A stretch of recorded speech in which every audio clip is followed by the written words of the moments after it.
Whatever bad thing happens, I will say this is the best thing that ever happens to me. I'm willing to see it as the best thing, but okay, show me why. I always get the explanation. Yeah, because if you want the reality to open up, sometimes you need to take like a step towards it. And I approached it and then it just opened up like a red carpet. I really learned to look at death from a completely different perspective. This is not what self-love is about. It's about loving the parts that are not so easy to love. Like, the parts you want to get rid of, these are the parts that you need to love. I was like in a room and when I said, I'm done, I just want to die, boom, boom, boom, boom. It's like, you can choose your reality. The moment you are afraid of something and you think, oh God, this is reality, I am that. That's when you feed it. And that's when, are you existing or are you just living? Like, what is life actually? Are you really living? What prayer for humanity lives in your heart right now?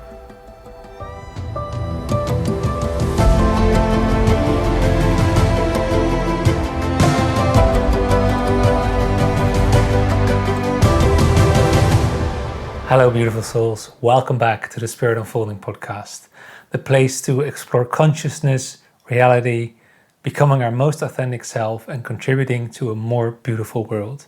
And I'm so grateful to have you on this journey. And now, before we meet this week's guest, I want to ask you one small thing. It's free and it takes 1 second, but would you please subscribe to our channel if you enjoy our content? It's the number one thing that helps us so much to reach more people, reach out to bigger guests, and ultimately be of more contribution to the expression of love on the planet. Now, this week's episode was very spontaneous, as I was in Egypt to film an event, and there I met this amazing woman, Mariam Khadiga. And what instantly stood out to me was not just her personal story and her experiences, but especially the way that she talks about them. Experiential, grounded, and humble. Strap in for a wide-ranging conversation about consciousness, dimensions, death, surrender, and what it truly means to live in the here and now. Now, some of the stories we discuss might seem quite out there for some of you, but I encourage you to keep an open mind. It's often in the places where we think we know it all that we actually have a lot to learn. At its core, this episode invites you to soften control, trust life, and remember that nothing needs fixing in order to be worthy of love. And that's something I wish to you all. Enjoy. Thank you so much for inviting me. Very happy I'm here. Yeah. Could you please, to give the people a bit of an idea of where you're coming from? Do a bit of an introduction of who you are, what your background is, and how you're moving in the world right now. Yes, my name is Mariam Khadiga.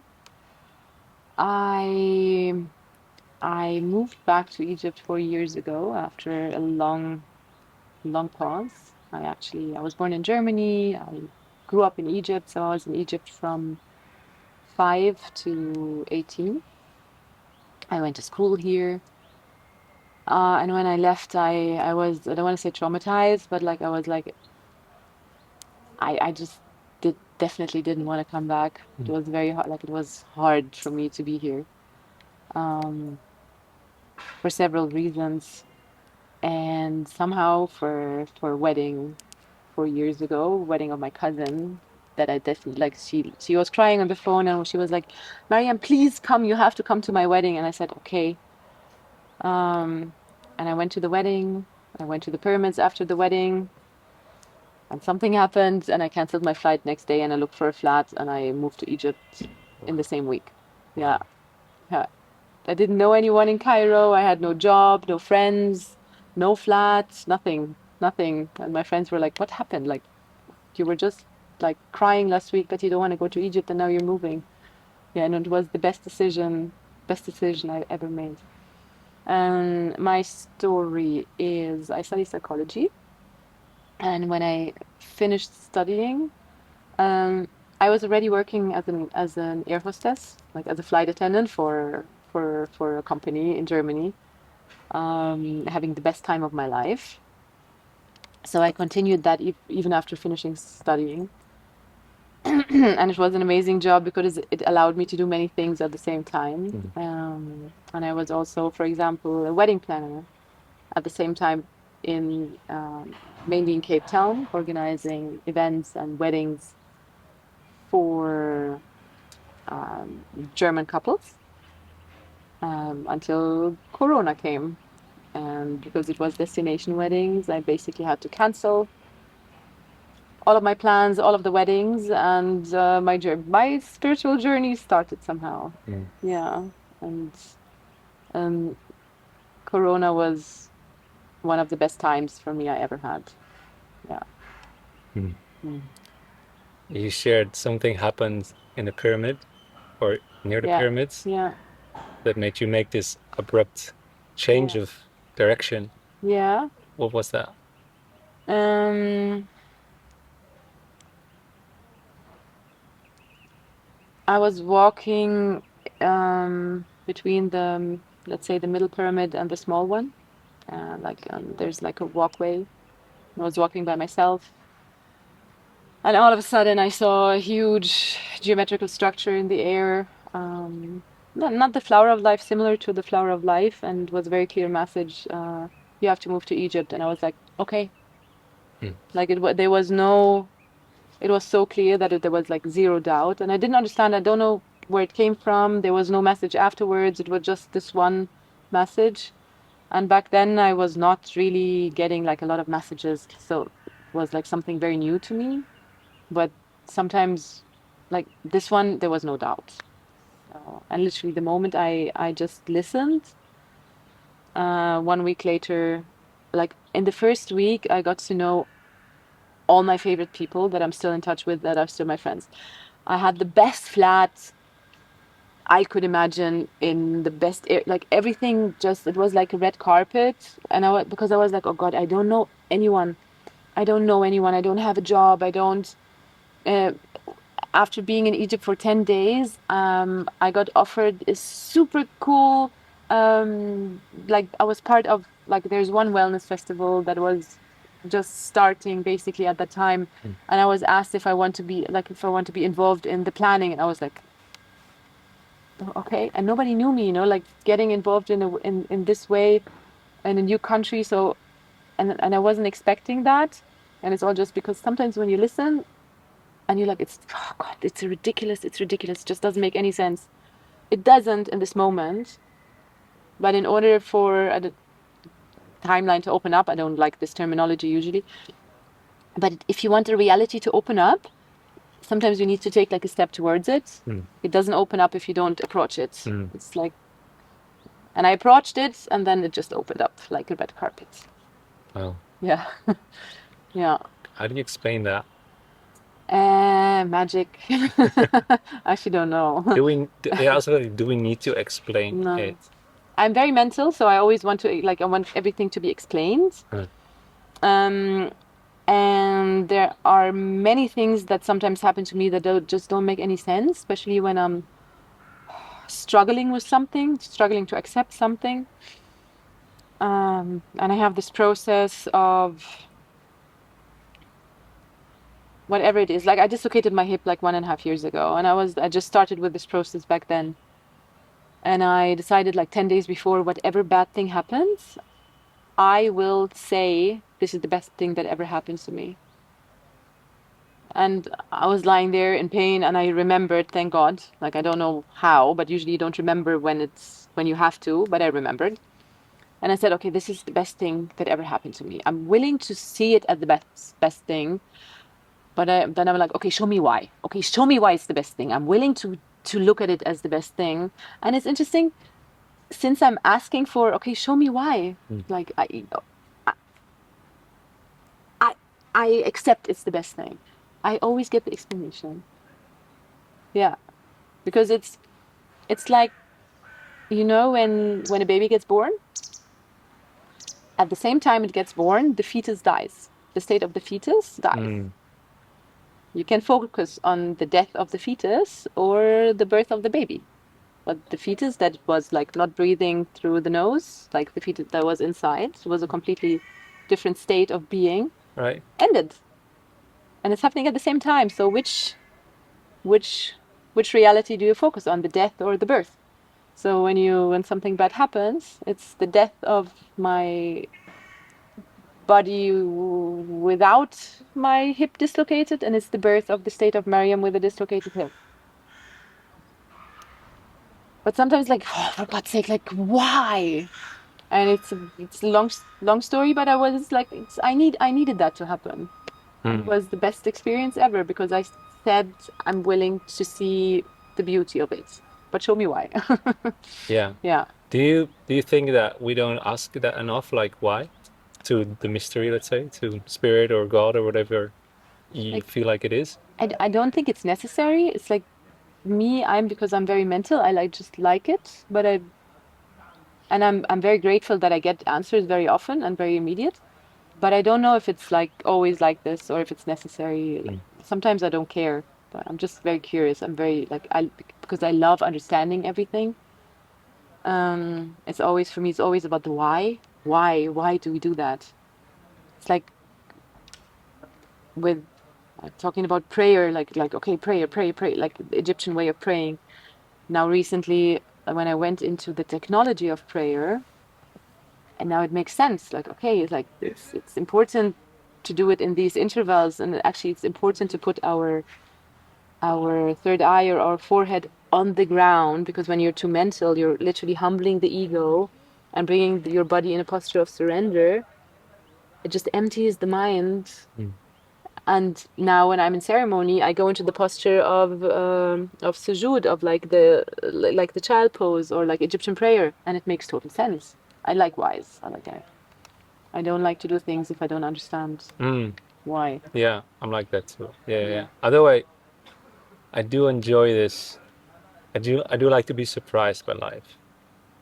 Like I do like a sense of mystery and myth and Yeah. stuff like that. But then when it happens afterwards, I wanna understand it. I wanna know why. Yeah. Yeah. How is your, let's say, map of reality Hmm. changed since that first time you came back to Egypt 4 years ago? Um, it was like my map of reality. In terms of how do you make sense of life and what do you perceive? How do you move around in life and how do you interact with those around you? Um, I had lots of ups and downs. I was struggling for a long time. I'm very emotional. I had a lot of like came to earth with a lot of let's say trauma and story that wasn't as easy. And I was like I had so many emotions trapped in my body that were clouding my reality. I didn't know how to contain myself. I bursted out, and I still do it sometimes. um, but I'm getting better.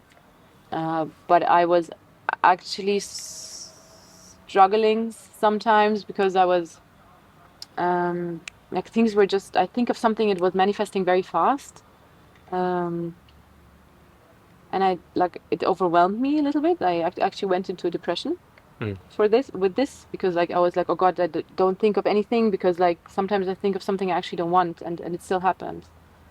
um I think it's I had are you comfortable talking? I had two depressions. Of course. Okay, cool. So I had two bigger depressions. One was because like I didn't even know why, but I was literally like I would never do something to myself because I'm not repeating this loop of karma. um but I just wanted to die. uh and I just wanted this to end. And until I realized I'm not afraid of death, but at the same time I'm not living. Like if I'm not afraid, if I'm willing to, if I want to die, why am I not living? Why am I not just not doing things that I would? Why am I like so so careful and like not speaking up? So this was the moment where I was like, oh, whatever. I'm just gonna do whatever I feel is right because I'm not happy with the way life is. If I'm not afraid of dying, I can as well try to just be me. So it was actually something, this not being afraid of death was the poison turned into the medicine. It was like my strength. And then a couple of months later, I had another depression, and I was like, oh God, again, like, what is this? And I realized I wasn't afraid of death. I was in this moment afraid of life because I knew every time, like, didn't want to make decisions because every decision could be a mistake. Mm. And life is about making mistakes and being okay with it. And I was so afraid of like life. And then when I realized that, I was like, I don't know, it just dropped. And again, and it was like a matter of a second that it just went away. Wow. And yeah. It makes me think of what Matthias Stefano said when we went on this couple of adventures with him and with the group the past week. And he talked about this where in not ancient Egypt, but when it was called Kemet, Yeah. that for 12 years, like certain people, if they would be either chosen to go to high positions or if they wanted to get to a certain, let's say, level in life, Yeah. they would be on this journey for 12 years, going from the south to the north of the Nile, Yeah. back and forth, east and west, and every single time dying and being reborn again. So all the way till you die 7 times, and by dying 7 times you let go of, meaning you let go of all the identity that you had, and by being in that sense empty or pure, you're actually you're worthy of stepping into a new role because you're not carrying the energy of thoughts, beliefs, and other things that are not real. It's also interesting that in shamanism, when you have died 7 times, you can call yourself a shaman. It's so interesting to me that in different cultures in other sides of the world, they have the similar principles. They just have different words for it. Yeah. Yeah. Cool. Yeah. So like, I'm curious that this process of dying, Yeah. how close have you come and what did it feel like? I um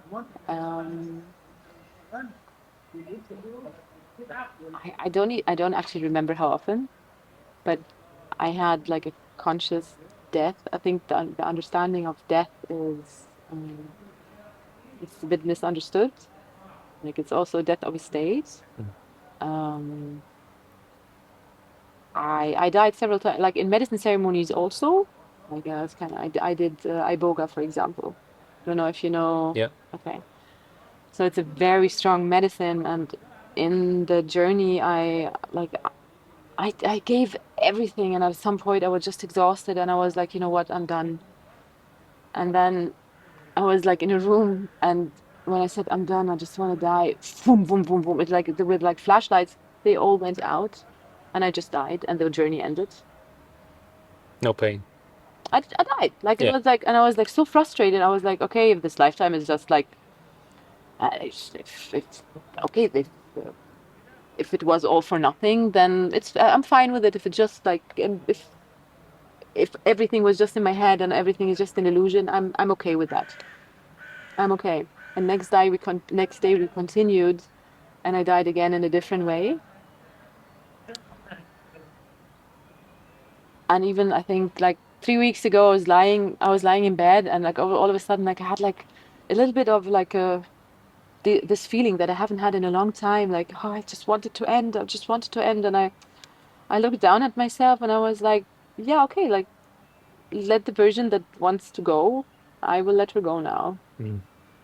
So I was like, I really went into this like, oh, I want to go, I want to go. And it was so weird because all of a sudden something disintegrated. Like I literally saw something coming out, like an energy leaving. And 5 minutes later, I was like loving life again in the best way. So there was a part of me that wanted to die. And sometimes we're holding on to when we're holding on to life so much, like when a tree has an apple and it doesn't want to let go of the apple, and that no, I'm gonna hold on to all my fruits and the apple, the whole tree will die.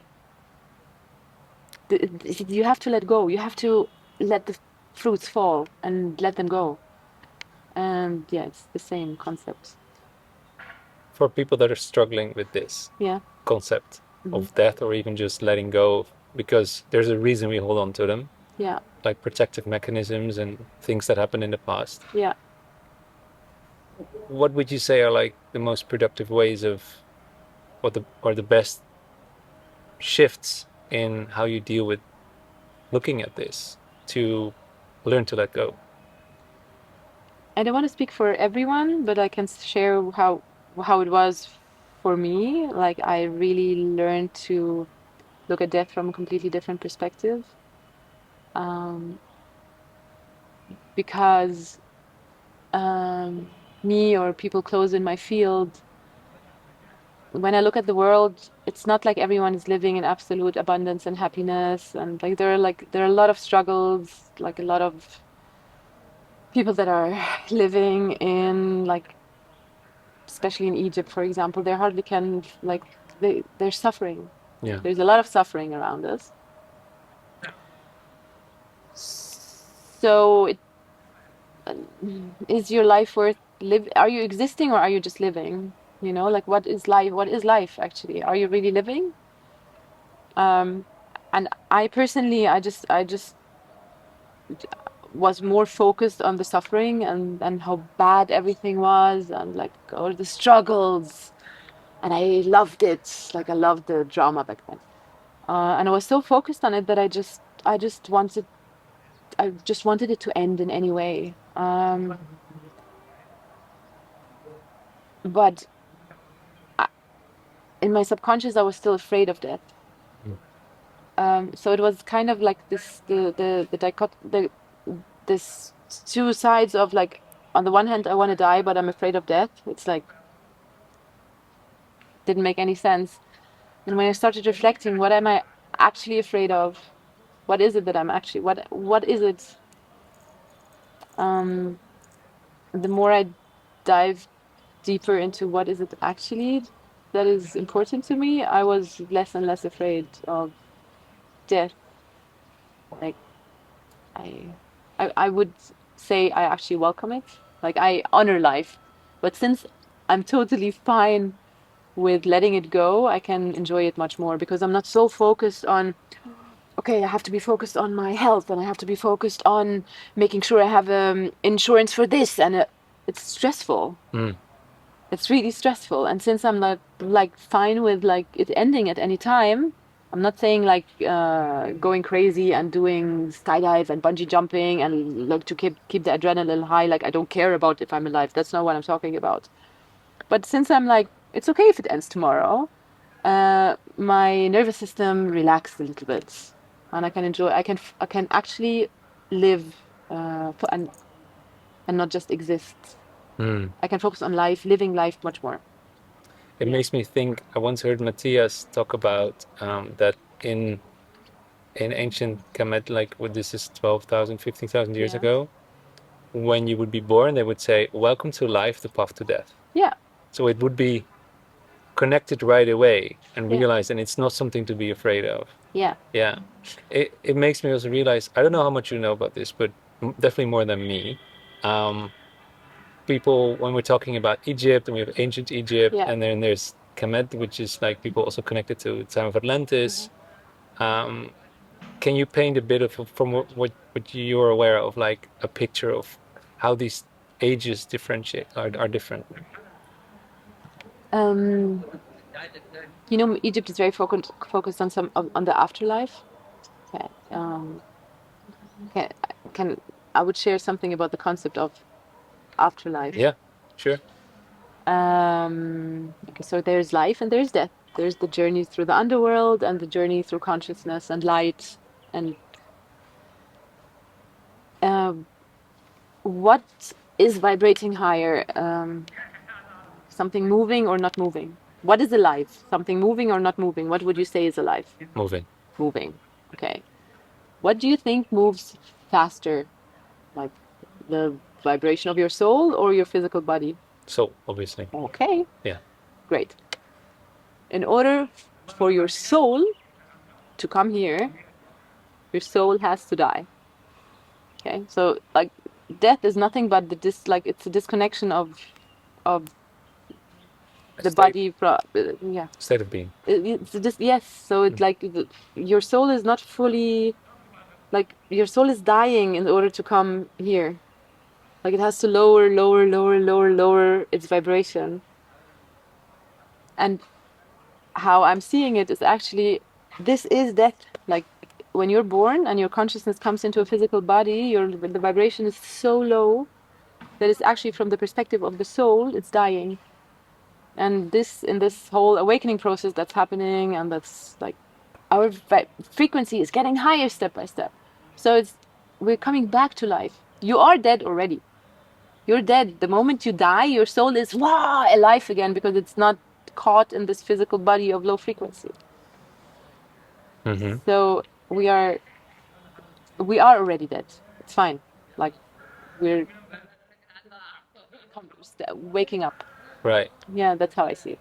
So, and is that how it was seen like 12, 15,000 years ago? Or is that, because right now I believe like we're in a Muslim country, they view it a little bit differently. And I believe like the let's say official explanation of when and how the pyramids were built is quite a bit different to what it actually was. Yeah. And more people are waking up to that. Yeah. Like, would you just explain like to which age does that connect, let's say? So I can't go into the ages exactly, but there was a time where we knew that the frequency will fall, and we knew we're gonna go in a time of like unconsciousness, and many people were prepared in the temples for this time of low consciousness. So when we come back all together, we remember, but we were trained to navigate through this underworld time, this disconnection from the memories, this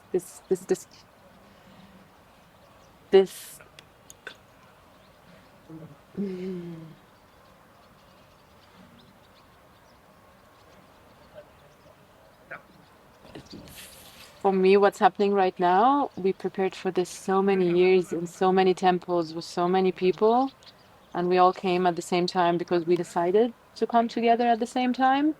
And it's really, really difficult to remember that by yourself.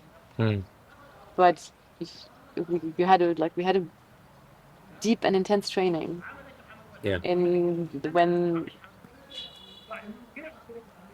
when the level of consciousness was still very high. Yeah. Like 4th dynasty, 5th dynasty at the beginning. Yeah.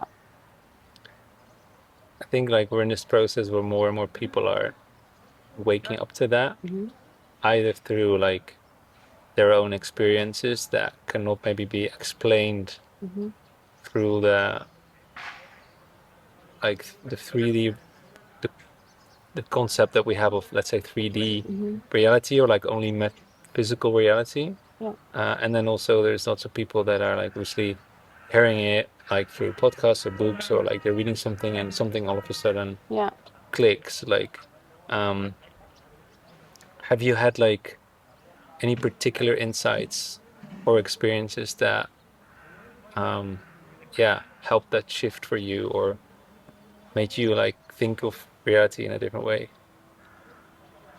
Many. So many. I think I saw several different realities. Some of them were actually very scary, and at the beginning I was not. I was a bit overwhelmed. And it took me a while to understand the concept of, there are so many reality. The Matrix, for example, is actually it's nice. There are realities that are so scary, and the moment, like, and that's the trick. You can choose your reality. You only, like, the moment you are afraid of something and you think, oh God, this is reality, I am that. That's when you feed it, and that's when you're like in it. But as long as you say, okay, interesting reality, but not for me, thank you. I see it and I acknowledge it and I see what it is, and it's thank you for making this scary whatever. I'm not feeding you, not with fear, not with shame, not with guilt. Nice try, but I focus on, I have an option. Mm. I have a choice, not an option. Mm. And it took me a couple of realities until I understood that. I thought because first I saw the first reality and I was like, oh my God, everything I believed in is bullshit. This is reality. And I was living in an absolute illusion. And then I saw the next reality and the next reality. I was like, it doesn't make any sense now. Like, it doesn't make any sense. And then with time, when like I saw one after the next, and I was like, aha, okay. So it's about I played around with it. Like it's literally like watching a movie and seeing different realities and like, okay, nah, not for me, not for me, not for me. And when I see, this is the one I want to lock in, then I feed it with emotions and I play with it. Nice. And I thought, like, there are many things that I can't, like, I don't know, when it all started, I saw people walking, like, situations being repeated, like, literally, when you press rewind, like, seeing things going in rewind and happening again, and you're like you think you're going crazy at the beginning, but when you keep seeing these things, it wasn't healthy for me at the beginning because I was not really surrounded by, like, I didn't know what to do with it, and it was a bit overwhelming. But I also saw a lot of like dark things. And my whole journey was always to go into complete neutrality, not to be afraid, not to be ashamed, to have love for them from a very, very neutral space. And this is my way of mastering all of this. Like, yeah, it all exists. But is it good? Is it bad? Some people are like, oh, I wish I could see these things. And I'm like, I don't know if you want to see. Okay, I hope you. In China, it's a curse. Like, I hope you get what you wish for. It's a curse. Wow. Yeah. Do you believe it's always like, because there's like, this is a world of duality, Mm-hmm. meaning if you want to be more receptive to seeing, like, let's say, higher dimensions or light or more positive things, it automatically means you will also perceive the opposite in similar strength. I don't have an opinion on that. I don't know. Okay. Don't know what to answer. Okay. Before you said, like, I just have love for it. Yes. How do you have love for the darkness? Love. My understanding of love is I see to see things for what they are and not wanting to change them. It's not the love that I like. It's like when you say, yes, can you say I love a cockroach? Like I don't want it close. Yeah, but I can say I have love for a cockroach. I love it. Doesn't mean I want it anywhere close. But it's everything that is created by the divine is worthy of love, and all versions of you, the bad, the good, they're all worthy of love. So it's like, when we also a very interesting concept, like when we talk about self-love and people talk like, okay, I have to love myself more and I have to work on self-love. When we focus on changing the status that we are in, like we're getting out of the present moment, the here and now constantly. It's not about perfecting our states. This is not what self-love is about. It's actually it's about loving the parts that are not so easy to love. Like, the parts you want to get rid of, these are the parts that you need to love. And when you manage to love these parts that you're like so want to get rid of, because they're worthy of love for no reason. Like you don't need a reason to be loved. Like you are loved in all your states for no reason. There's nothing you need to do in order to be loved. And it's the concept that's sometimes a little bit frustrating because we're taught we have to do something to be loved. And sometimes like, what do you mean? So I don't need to do anything? You're like, no, I love you anyways. Doesn't matter. Even if you come and you spit at me, even if you would kill me, I still love you. I prefer it doesn't happen, would be nice. But I would still love you. It's very frustrating for some people. Yeah, it's But also very liberating if you're able to really see it and accept it, not just for yourself, but also like in interaction with others.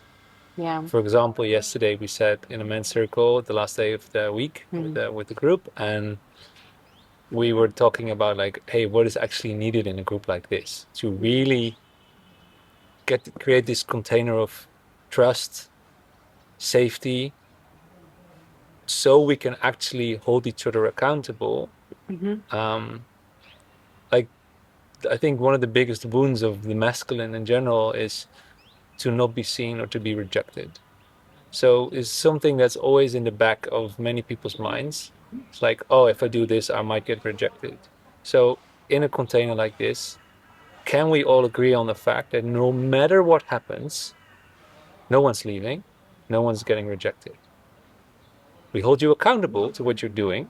It doesn't mean we don't love you. It changes the entire dynamic. All of a sudden, you can go so much deeper in showing who you truly are. And then that process also changes you, I think.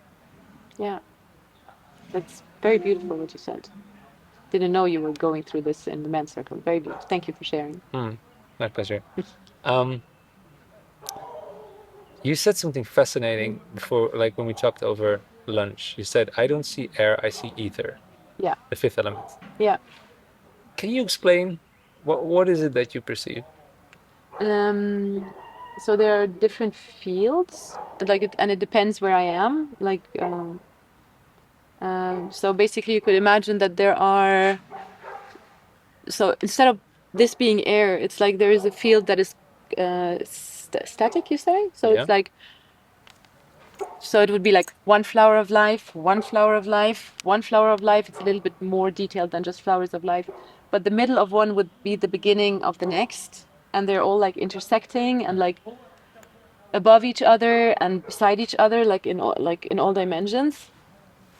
And then everything that is living and has a seed has its own, like me or you would have your own sacred geometry around you. So I would have like several layers of um, like you have several bodies around you, and like every layer has a different sacred geometry. And the first layer would be like maybe this height. And it has like little specific type of sacred geometry. Let's say square. What is it called? Cubes. Yes. It's not cubes. It's a little bit. More like a tesseract kind of It's thing. more. There are like a lot of tiny fine lines, but they're all the same. And it's, let's say, then it's 3 layers of cubes.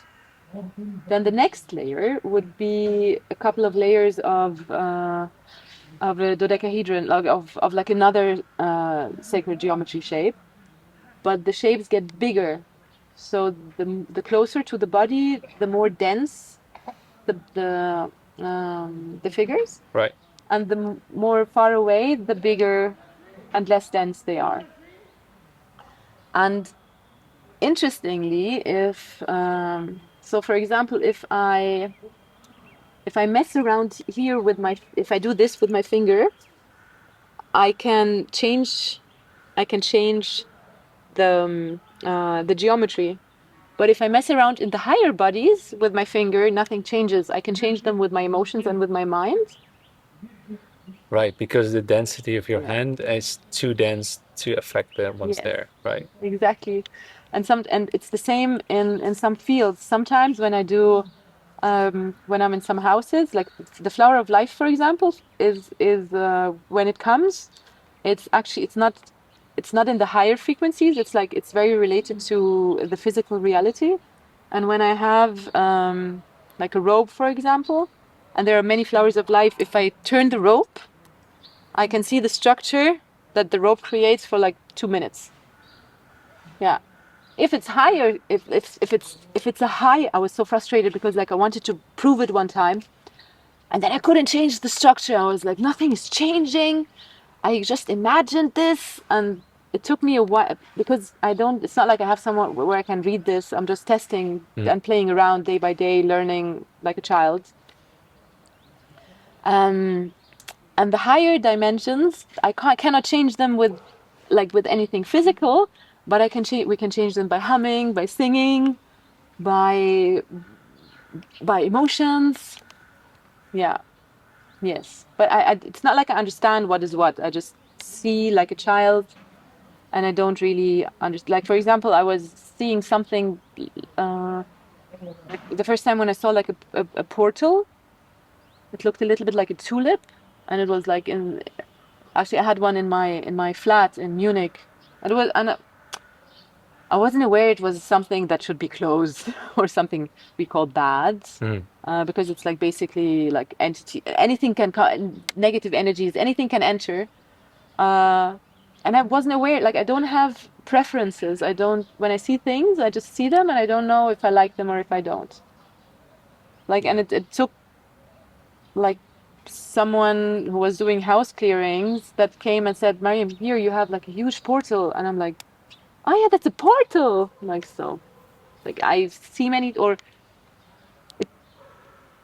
when I see things, I very often I don't know what they are. That's why when I started following Matthias, he was literally like explaining everything I was seeing, which I couldn't, which I didn't know what it was. So it was How cool. how has that been? Because I can imagine like the first time you're perceiving these kind of things, Yeah, you might be like, "Am I going crazy?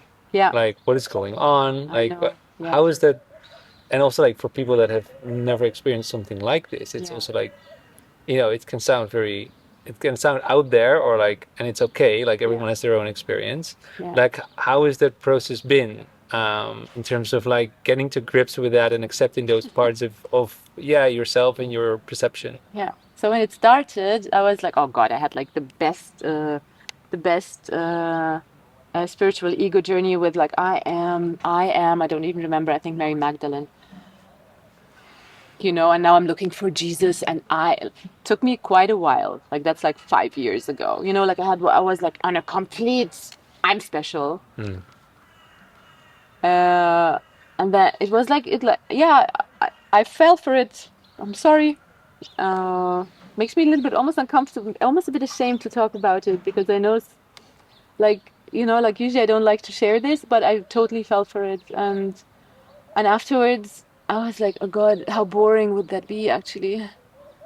If you're like, how boring. It's like, okay, imagine now I start like I know how to do telepathy. No one else can do it. It's ridiculous. Yeah, the ego starts playing tricks on you, The right? ego Yeah, starts yeah. playing And tricks I've on me. also heard like once like the spiritual ego is the Oh, biggest adversary to actual growth. yeah, Yeah. yeah.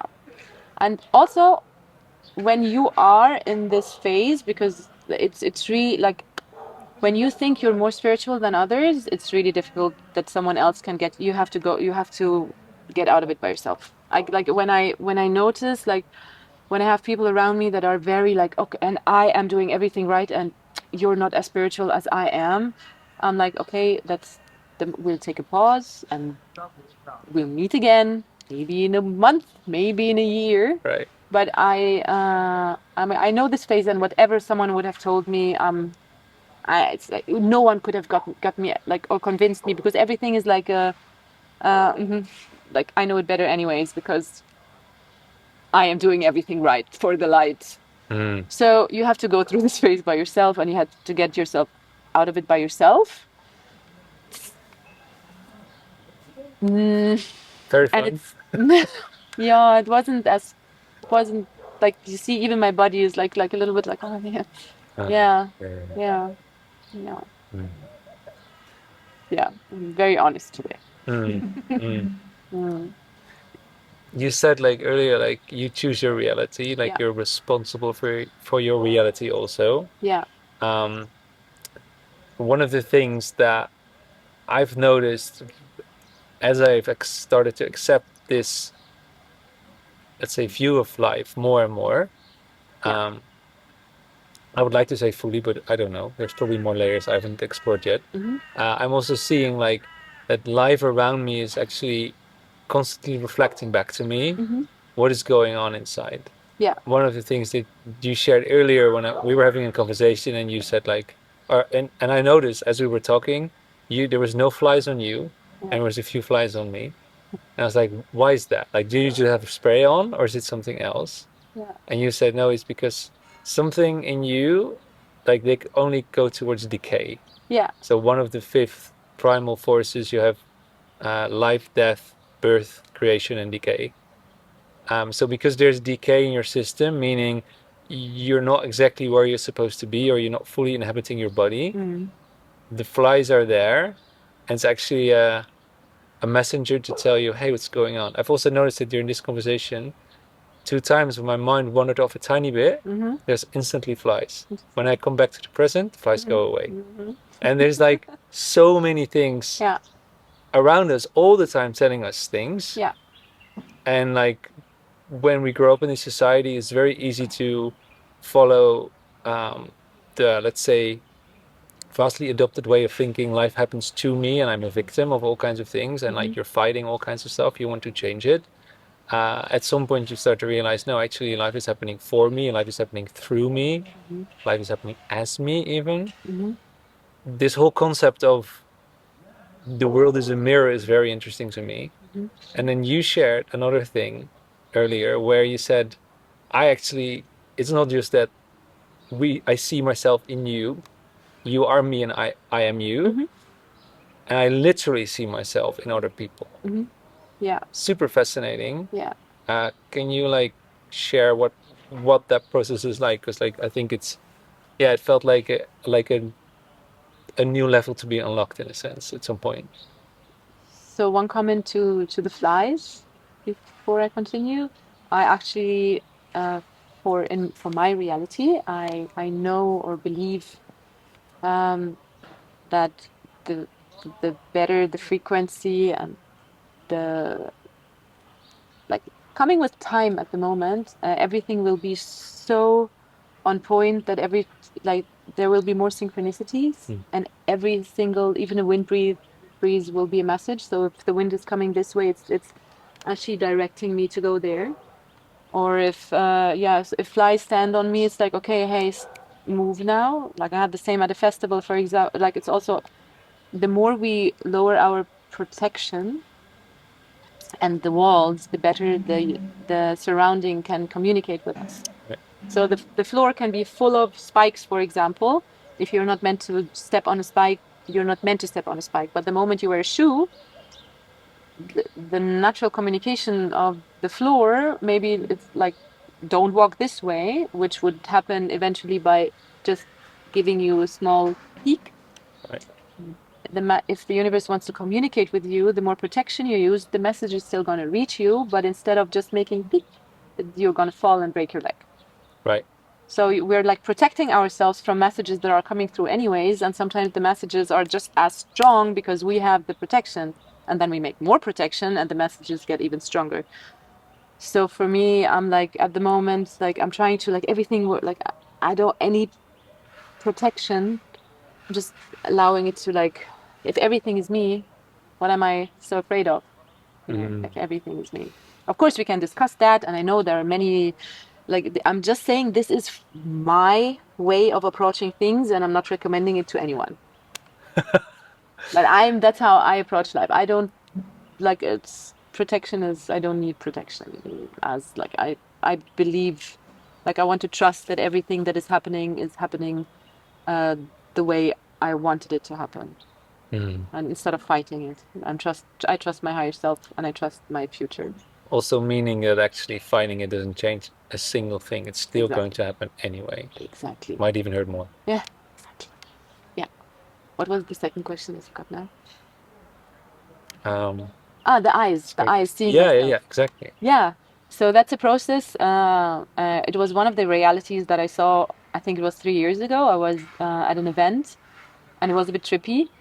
At some point, I saw everyone that was at the event. I saw my own face, and everyone looking at me was basically like looking at me with a smile, like we're one. And I was like, wow. It was, I don't know, it was like this for like half an hour or so. Wow. Crazy. Really Yes. long. Yes. Wow. Um, and then it just didn't happen again.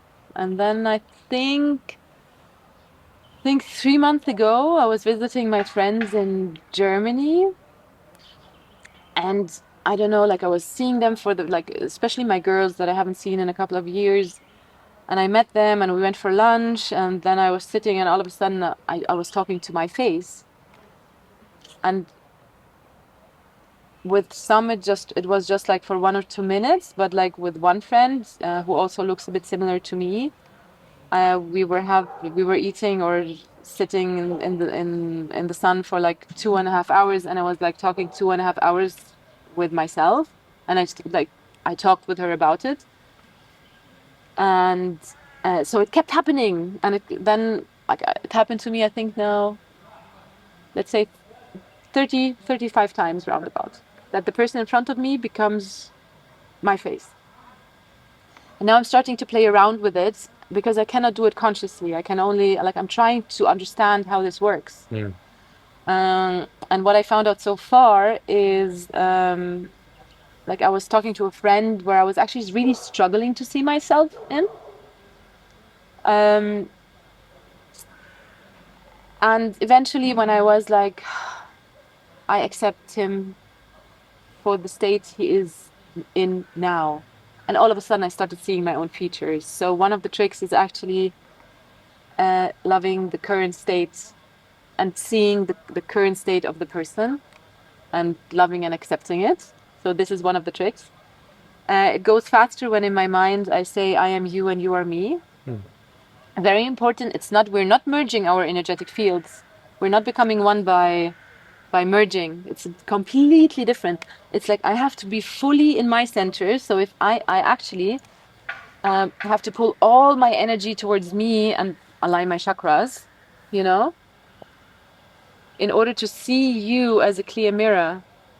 Because if we merge our fields, it's a different kind of oneness. That's like, it's more, I'm seeing you as a complete reflection in the outside, while I turn completely inward, and you become a complete clear mirror. It's a bit trippy and super cool. And recently it happened in a ceremony, and like the girl was talking about her childhood, and all of a sudden I saw my face as a teenager or my face as a little girl, and I was like, so that was like a new level unlocked. So it keeps happening, and things are getting better and better. And we had, like, for example, when I was with Wanda, I teamed up with her for the practice we did with Tim, and she had to embody me, and we embodied each other. Yeah, and I see my features in Wanda when she's normal talking, but when she embodied me and she started talking as Mariam, her face got so ugly. I was struggling to see myself in her when she was telling my story. Yeah. So Wow. I assumed if she would tell my story, my logical mind was like, this is the moment where I'm gonna fully see my face. It was the opposite. And it wasn't the whole story, it was just the topic that I was like struggling with. And then I was like, oh my God, because I'm struggling with this topic. Obviously, that was the topic we were talking about, something we were struggling with. Yeah. And because I didn't have any love for this topic and I was struggling to accept it, her face became the opposite of, like, I saw many things, but definitely not my face. Right. So it's a lot about accepting the. Yeah, I'm still exploring the concept a little bit, but it has a lot to do also, with the two snakes, like with the Kundalini, with the even in ancient Egypt, or Isis and Nephthys. It's the moment when the Eye of Ra, the Eye of the Eye of Ra, and the Eye of Horus. It's actually the moment when the two eyes look at each other and remember, we're one. Yeah, I'm the observer, but I'm also Receiving. it's this moment we're like, this is when you can expand and go to the next level. And every time you have this moment of, I remember we are actually one. So this is something that is unfolding, but I don't know where it's going, and I find it super interesting. And at the same time, it happened to me 3 times that the other person also saw their face in mine, and for them it was like, oh my God, I'm seeing my face. And these friends are now, they did it like one of the girls, she did it with her boyfriend, for example, and she's like, Mariam, I need to tell you. So it's like there are, it's it's not like limited to me because like I am so spiritual and Just a no. ripple. It's just a ripple Yeah. effect. But if when you know it's possible, you can try it out. It's the same with the ether, for example. When I saw it the first time, I was on mushrooms. And then Yeah. at some point I was like, I want to see it all the time. And then I started seeing it all the time, but I knew what I was looking for. Mm. I've That's had that's a the trick. with ayahuasca. I've had a similar Yeah. vision. Yeah. I've never actually thought about inviting it back into life in this reality. That's the Yeah. whole trick. Is it just actually asking for it? Like it's something we so easily forget. Feel like we have to work for everything. No, you don't. Yeah. That's a limiting belief. Mm. Yeah. One other thing I felt that was really powerful that Yeah. we touched on, or like actually you touched on me, you almost tore my ears off. It felt like as we were, said like, oh, I felt a lot of tension in my body. It was like some responsibilities and stuff coming Yeah. together where I just felt like, oh, I'm okay, but I feel like actually I need to come back to myself, ground. I feel a lot of tension in my system. Mm-hmm. You said, okay, I can help you. It's going to be a bit painful. Yeah. And this had to do with the fascia, I think, what you No, were doing. Or it was more nerves. right. Nerves. Yeah. So what were you doing exactly? You were pressing, you were twisting, you're doing something with the nerves to calm down the central nervous system? Yeah. So theoretically, any part of your body, no matter where you touch, you're not supposed to have any pain. If there is pain, there's something out of balance. Mm. We're just so used to having pain when so even like the ears, you have like a whole map of your whole body. If you release that, you can release your digestive system, your back pain. Like there's so much you can release by releasing the ears. And oh, like I actually popped it now. And if you do it to yourself and really like pretend like you're kneading, is it called kneading when you make bread? Yeah, I think so, yeah. Like Yeah. really like really release all the tension that is around the ear, and you can do it for yourself, and you will feel a huge difference in your body. Yeah. I don't always know what I'm doing, by the way. It's Mhm. not like it's not like things that I have. It's not everything I do I have a, what's it called, a certification for. Right. Some things I think we just know, and you feel what is right and what is wrong. Yeah. Yeah. And it's something I do that helps me a lot. So yeah. Are there like other, let's say, more physical things that you do that other people can do to themselves or helping others that are like quite easy to change the state a little bit? I don't want to say I'm a fan, but like if you know Human Garage, Yeah. they're offering almost everything, like all the knowledge for free, and it's about releasing the fascia. And I had a lot of pain in my body, which I was able to tap into uh, and release through fascia release. All right, a quick break because I want to personally invite you for something really special. Mariam is organizing a 5-day journey of embodiment and remembrance along the Nile, together with the amazing people of Human Garage. And I will be there to film it. And we both want to invite you for this amazing trip. It's called Cosmic Waters. It's going to be from March 30th till April 3rd, from Aswan to Luxor. We'll be on this amazing 2 sailing vessels, being quiet, and we will sleep on these vessels. There'll be lots of stuff happening throughout the week, and it's all going to be centered around water and the consciousness of water. It's going to be over 5 days, and you will move through sacred spaces, engage in somatic practices, sound journeys, ceremonial rituals, and connect with the energetic flow of the Nile. You will also have daily one-on-one fascia assessments.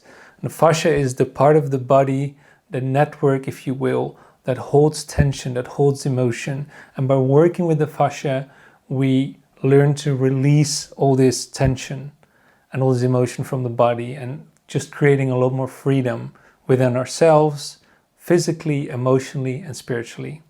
It's very exciting. I'm looking very much forward to go here. And yeah, there's still a few places. We also have a discount for you. If you mention Spirit Unfolding, you get an exclusive 8% discount on the trip. Click on the link in the description.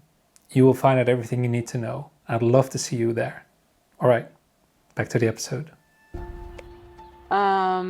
So I'm very grateful for the existence of things like this. I'm also, what helps me a lot is just actually crying, but not, oh, so crying is sometimes my way of prayer, you know, like not pretending. Sometimes I like, when I'm frustrated, I just let it out because it has to be let, like the emotions have to get out of the body. So sometimes I just like, you know, you can get a cushion and you can like, oh, hit the cushion and start crying.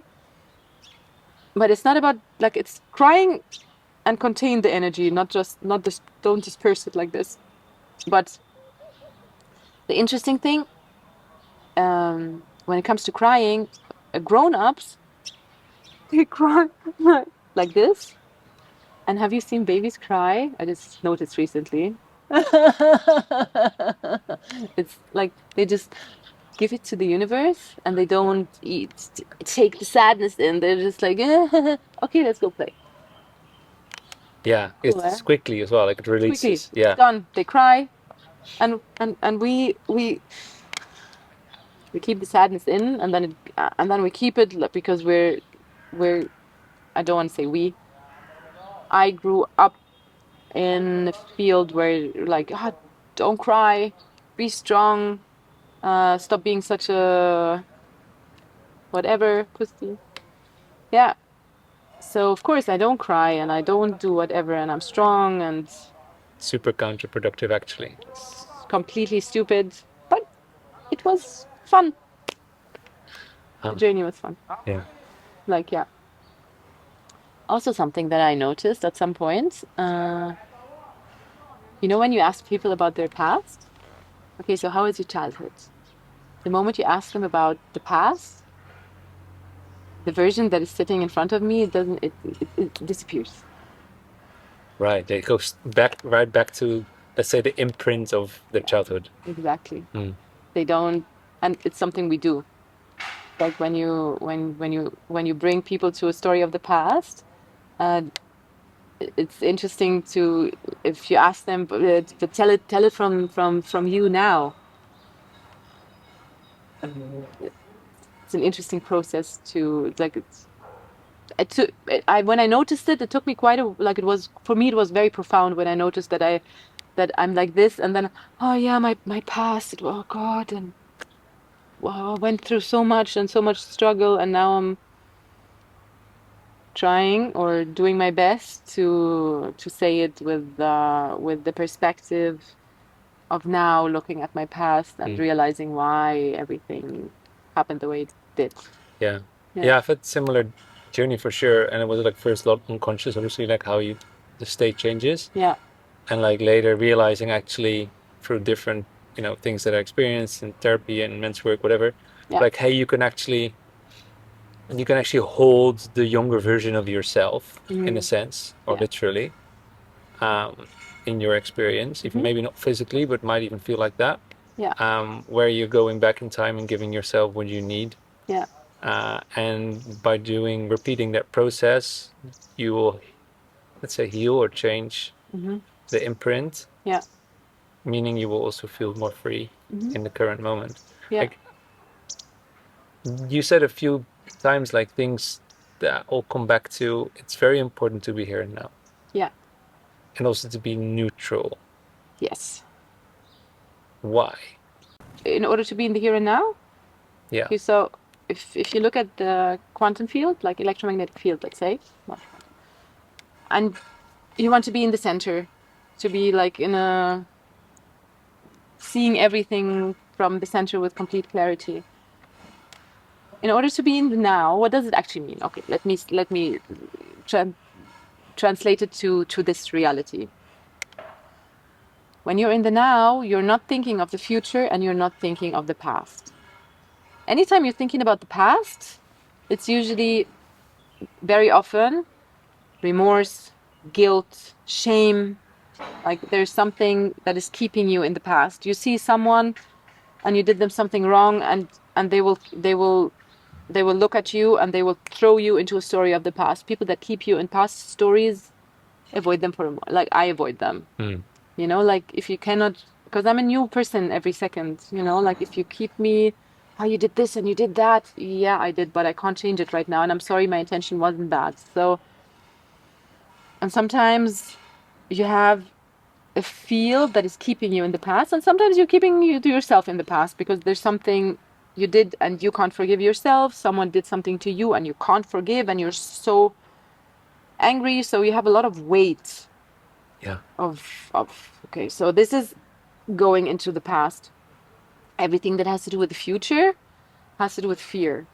You're not afraid of your past. So, and fear, it's like, it has to do with expansion. Like, you know, I'm not ready. I don't know. Like, I'm afraid to take a plane because I never took a plane. Then you take a plane. Oh, it's not that bad. Like, unless you're afraid of. Okay. There are other metaphors, but you get what I mean. So it's basically building up this, the trust relationship that I trust my future self. I trust that everything that is coming from the future is exactly the way I want it to be. Okay, so building a trust to the future, release, forgive everything that has to do with the past, letting go of guilt, shame, and fear. And this is how you can go into this time axis of uh, not being bound by time. And then you get, like, the moment you have a preference or you judge good and bad, you go into duality. You know, who knows if it's good or bad. Like, there are so many stories and parables that can, like, yeah, I don't remember the exact ones, but sometimes it looks bad from your perspective, but it's actually it's the best thing that could have happened to you. But you don't want to look at it in this way. So it's just be neutral, because the moment you're not, I like to be neutral, because the moment I'm not neutral, I'm getting out of my center and I'm seeing it through a lens. Like, I love this. So all of a sudden your perspective is shifted. You have a Because you say you love this, you're seeing part of you have a of the preference. frequency, and by that you might be you create a blind spot for yourself, what you're Exactly. viewing. Yeah. I love this. I don't love this. You know, I love this more. I have a preference to this. You're getting out of this unconditional love. And the moment you do that, it's fine. Also, like, all of it is fine. Nothing is, there's no right and no wrong. But the moment, it's just, it depends on where you want to go and what you want to do. You know, like, that my path is to bring everything into neutrality and not to have any attachment, and to trust the future and release the past.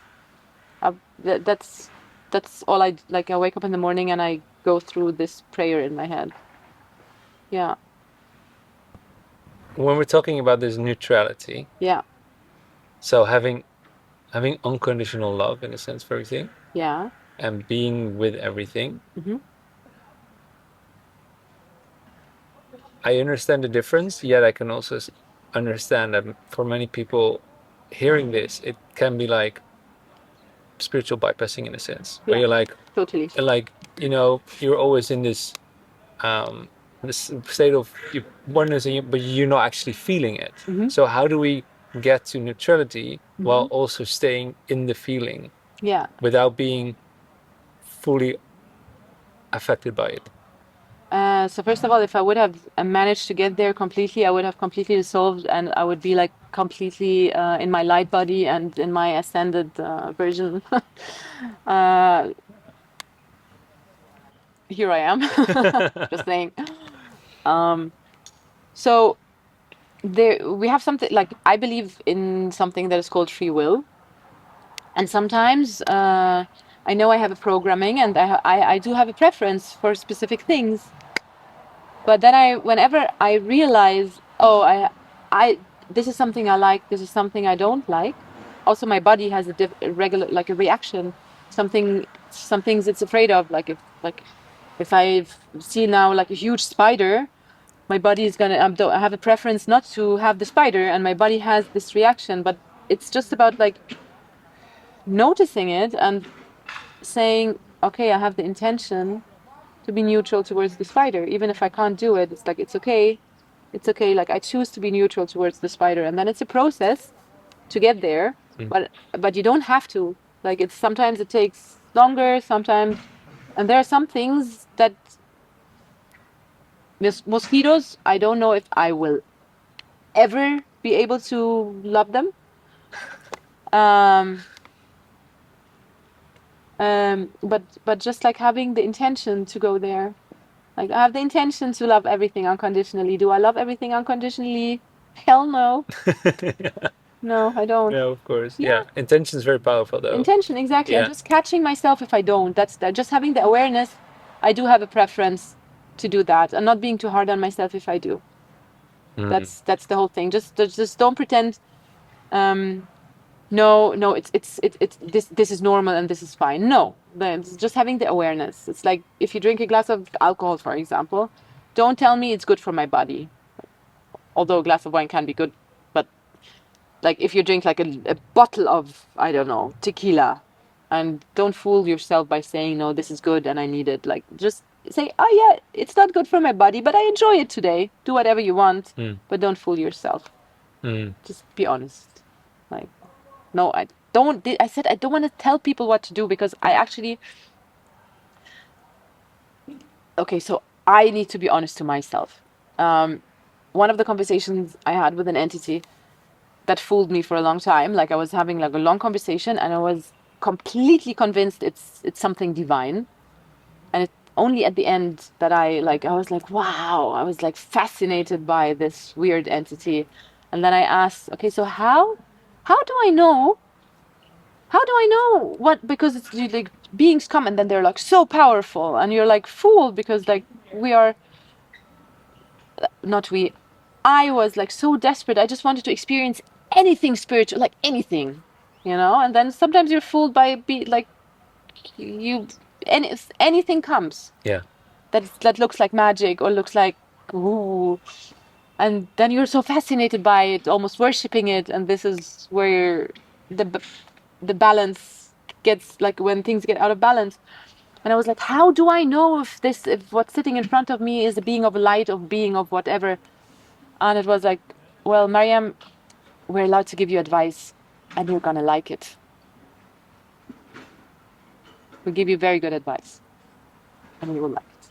So it's like getting you out of like, oh my God, Lars, you're such an amazing human. And tell me more about you. And we have like a whole thing. But if you do this, you would be even better. So I make you leave the current state. I give you something to be looking forward, like, oh my God, if you do this, you will go to heaven. Right. It's manipulation, really. It's getting you out of the like.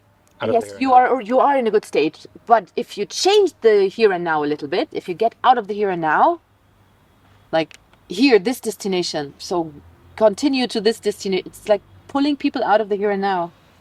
There's something you have to do in order to be loved. There's something you have to do in order. No, you don't have to do anything. Anything. There's nothing you have to do in order to be loved. Nothing. Nothing. The essence of every soul is good. Sometimes we forget. People, even the people where it's said they sold their soul. This soul is not yours. Everything can be forgiven. It's the essence of every soul is good. And there's nothing you need to do in order to be loved. That's what I believe in it. Why do you believe that? That's what I know. Okay. Yeah. What do you believe God is, or spirit, or whatever? I don't know what name you'd like to use for it, but yeah, I had a very like there was like I started at some point, like I grew up as a Muslim, and then I had a time where I had a little like this, like I was angry at Islam because I had the feeling whenever I wanted to pray, something bad happened. So I felt like it's a test, and I was like, and I stopped praying and doing everything for 13 years.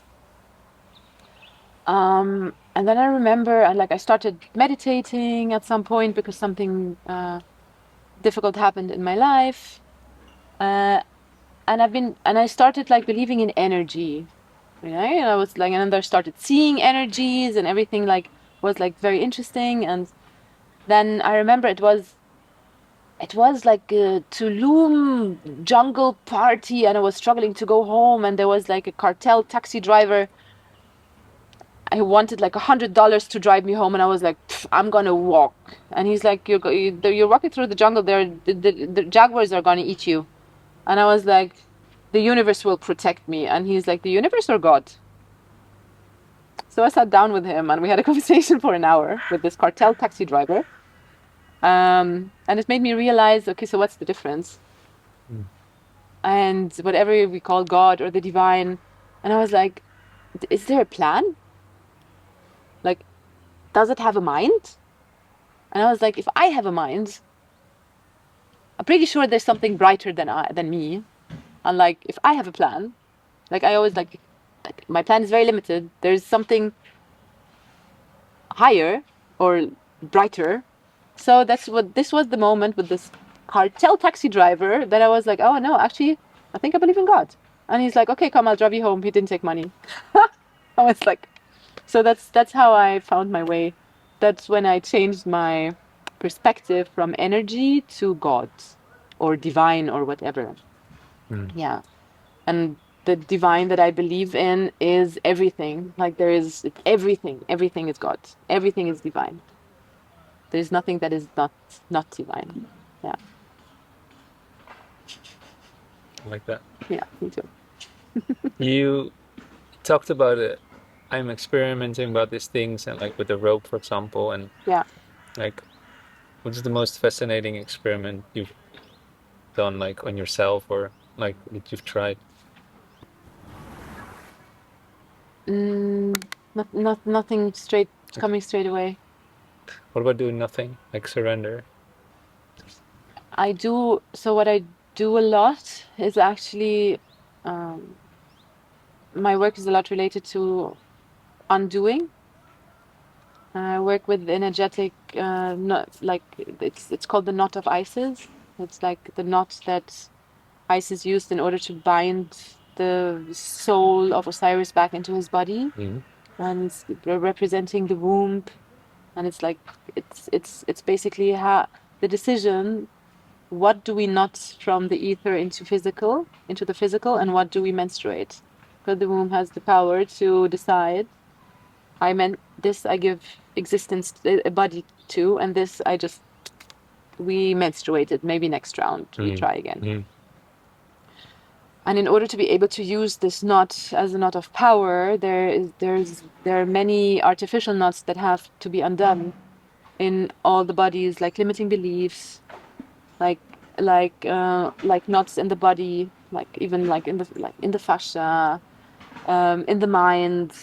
So for me, it's a lot about just surrender, letting go, stop wanting to do, and just actually accept that you don't like. It's always like we work in order to heal. No, it's not about that. We just need to do less. Like we need to like stop wanting to get out of this. Oh, I have to do this in order to be better. I have to do this in order to be. No. First, we love this current state. We fully accept this current state. We stop and stop all these knots and hooks that are.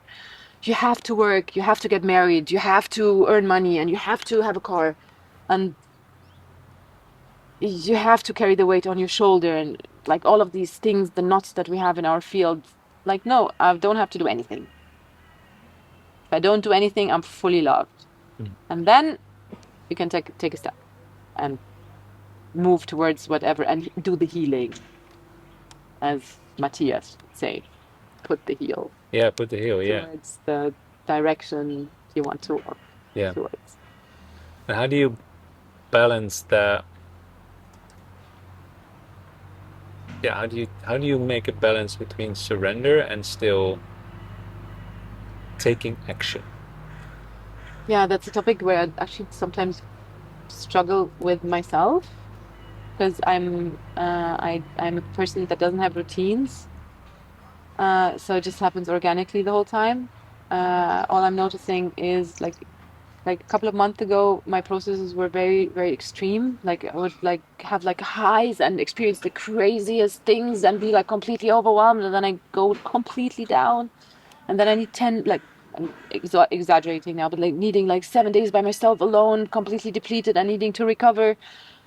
But then again, like the highs were like so high that I loved them.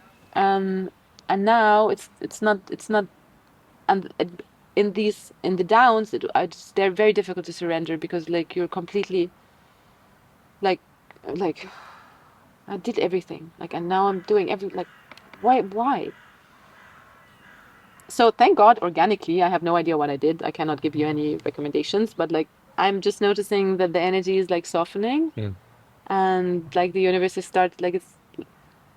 it's just starting to like the waves are starting to soften more like the feminine waves like ta-dum, ta-dum. And it's allowing me to go into this process organically without me understanding actually what I'm doing. It just happens, but I don't know how I'm doing it actually. Like I'm just grateful that it's happening by itself, but I don't have I don't know. Okay. Like thank you, but yeah. What do you wish more people asked you? How do you mean this question? In the sense of, okay, let me phrase it differently. What that we haven't talked about would you like to share? There's something in my life that I changed a year ago, and it started with also with my father and other people. That when someone did me wrong or hurt me in a very not nice way, after taking myself back and going through a whole process, when I meet them again, I actually went and I said, "I'm sorry." And I'm not saying that you should do that if you don't feel it or like just because it's spiritual or whatever. Like that was I'm just sharing my journey. That's what I decided to do.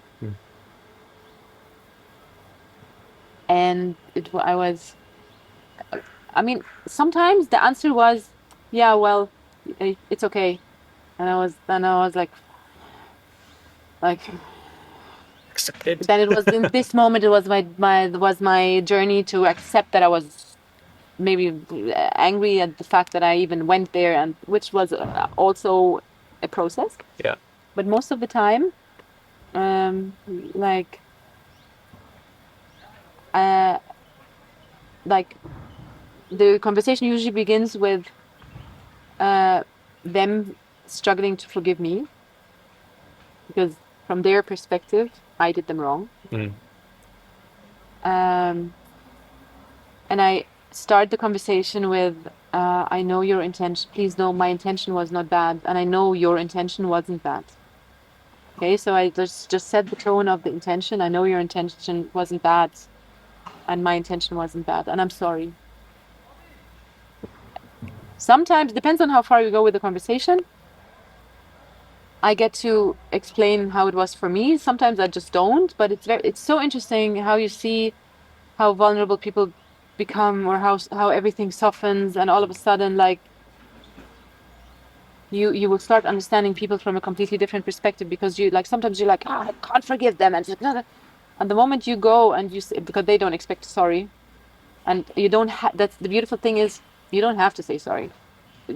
You don't have to do anything. It doesn't matter. Um, but now imagine imagine the two of us, we get in a fight. Okay. I see you 2 months later. This version I had a fight with doesn't even exist anymore. It doesn't exist. It's like finished.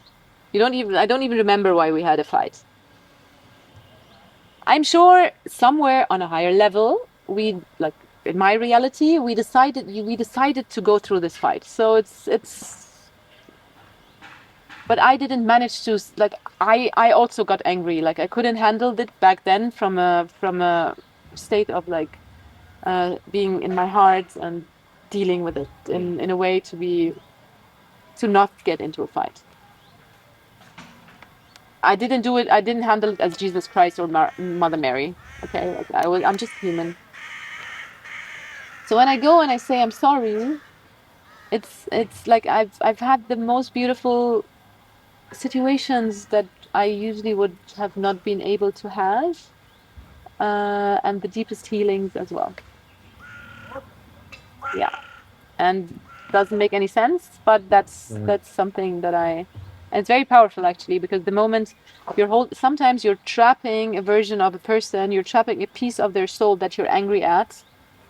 You're literally like there is some part of their energy that you are keeping captive.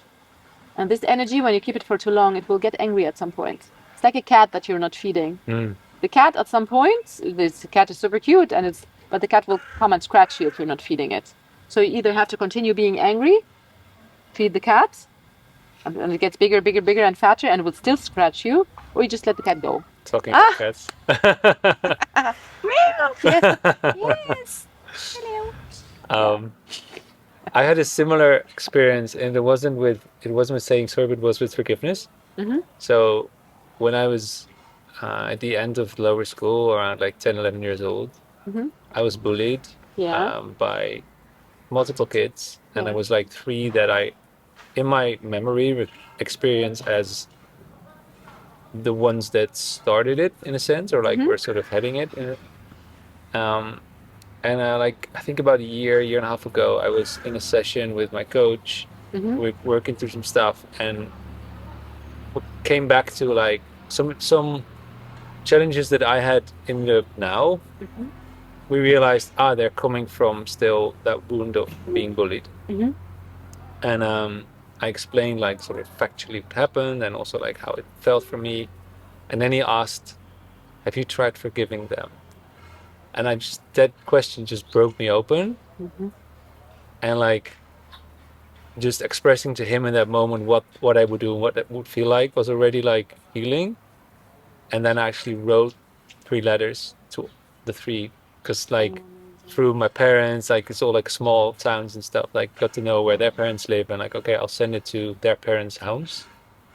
And like just said at the end, so like, I don't expect a reaction, but please know this is what is happening. And like from a place of love, like, hey, I forgive you. I know that this is what happened, and I experienced it at the time, and I realized that up until recently this was still affecting me, but I choose to let it go, because I also now know that what the reason those things happen, just like, I know you didn't choose it. Like like as a kid in that moment, you didn't choose that. It was we're all the result of the experiences that we've had, and for sure they've had experiences before that with their family or whatever, where this was the best they could do in that moment. And I truly believe that we all do our best all the time. And if that's the lens that you use to look at people, even if they're doing horrible things, it opens up so much compassion, because like, if someone's doing a horrible thing and it's at the same time the best thing they can do, it means they must have gone through some terrible things, and they might need a lot of love and a lot of help, and not more fighting. That changed everything for me. Yeah. We do the best we can with the energy we have. Retrospective, things are always different. But in this moment, did the best. They did the best they could. Yeah. Thank you for sharing this. That's My pleasure. As the light is fading, yeah. with this beautiful pyramid in the background. Yes, it's amazing. Such a It's quite like blessing. we're actually having Yeah. casually a pyramid in the background in the backyard. I can add one more thing if you want. Yeah, that's what I wanted to ask. Yeah. So, well, I mean, there are different kinds of like energy, and some people would say maybe, or I had the perspective also that the energy is not distributed in a fair way. Some people are struggling, some people, and it. I don't want to go into this conversation now, but like the awareness of yes, we see money as a big energy, but in the word of energetics, money is not worth anything. If you give like money to a cat, the cat is not anything organic, is not going to react. It's like we are primed, we are like there, we are there's a programming that we decided that the moment we decide this is worth 1,000, it's worth 1,000, but it doesn't make it more worth. It's just the same. Mm. The people that have more to forgive, you know, are the ones with the most potential of energy. Like it's like they are actually the most powerful. And I'm not saying that anyone has to forgive, but it's literally on our way like up this channel of light. The more baggage we're having that we could just release, it's like literally it's fuel. Every time you release, I forgive, I forgive, and the heavier and the more difficult it is to forgive, and you're allowing it to flow through you, and you cry and you transmute it if you're hurt instead of hurting someone else. It's going up this central channel, and it's like all yeah, it's like very it's you're dropping weight. What was I saying earlier, like the balloon, Yeah, like when a you helium balloon. like a healing balloon, when you drop all like the weight, the balloon goes up, which shouldn't happen too fast, but you get the metaphor, I hope. Yeah. Yeah, exactly. So we are on our upward journey at the moment of Mother Earth having an orgasm. That's how I like to see it. So on this way to the orgasm, yeah. Yeah. We Wow. just need to drop all the weight. Yeah. Yeah. Yeah, and like the real money isn't like as we were experiencing or we heard from the entity that Matthias was channeling in the King's Chamber, Yeah. which is quite an experience. Yeah. It's wild. Incredible, like peak experience in my life for sure. He was saying, let me get it right, that money is not paper, money is time. Meaning, time is the most valuable thing on this earth. Yeah. And it's, I think we all have to go through this phase of seeing it differently, perhaps, to come to that truth. Yeah. And perhaps it's also needed to have to reach a certain amount of, let's say, financial abundance before you're actually able to see this. Even though I also know that seeing it this way will open up channels for it because you're no longer having so much attachment to the paper money. It's actually able to flow freely to you. It's such a wild insight, and it's so true. Like, yes, there's only the here and now, but it will also end at some point. Yeah. And it's beautiful. He also said, time is love. Love is time. So whatever you're investing your time in, this is the way you're giving it love, attention, and the word love in Arabic is hub, like habibi, and hub comes from the root or from habba, from seed. So it's literally it's just like, what do you water? What seed do you water? And what are you giving your time to? And this is what you're gonna see growing. Yeah. Yeah. Amazing. Thank you.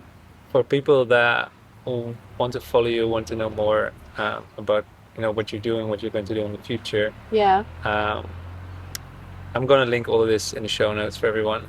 Thank as you. well. But like, is there anything that you'd like to share? Like, yeah, what's coming up for Yeah, you, links, whatever. absolutely. So first of all, I'm very inconsistent, but yeah, one of the things that are coming up are I can't share too much information about it at the moment, but it's like journeys along the Nile that are coming up um, around the topic of water and restoring the energy of water in the body and uh, in the Nile.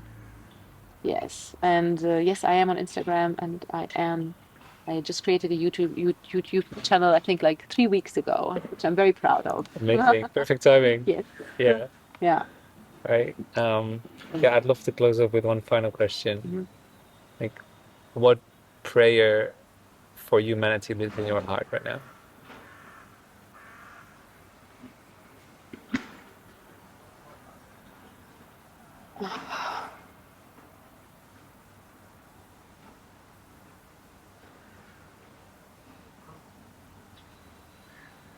It's uh,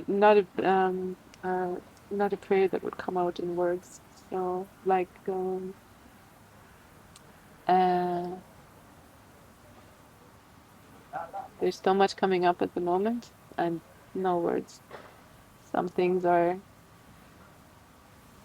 more about the frequency, and, and the only thing is that I pray for is finding peace in our hearts, actually.